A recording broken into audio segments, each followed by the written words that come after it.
আসসালামু আলাইকুম এভরিওয়ান। তো আজকে আমি আমার হিডেন ট্যালেন্ট দেখাবো।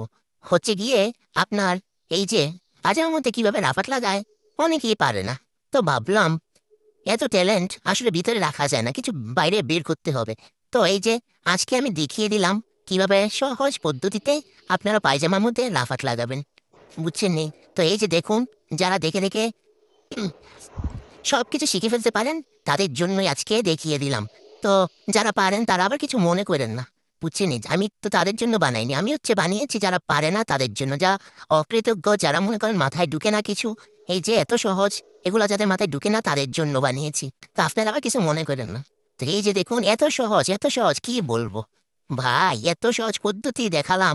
তারপরেও যারা না না পারে, না শিখতে পারে, তারা আসলেই হচ্ছে গিয়ে একজন গর্দভ। তো এই যে কত ইজি, আপনারা দেখেই মানে বুঝতে পারবেন কতটা সহজ। তো আজকে এটা দেখালাম, আরেকদিন আবার অন্যটা দেখাবো। তো আপনারা আর কিসের কিসের ভিডিও দেখতে চান আমাকে জানান কমেন্টে। মনে করেন আমি সবই পারি, আপনারা যে যা দেখতে চান কমেন্টে বলেন, আমি প্রতিদিন একটা একটা করে ভিডিও দেবো। মানে যারা পারেন না আর কি, আর যারা পারেন তারা তো পারেনি, তাদের সাথে আমার কোনো কথা নেই। যারা পারেন না শুধু তারাই কমেন্টে লিখবেন।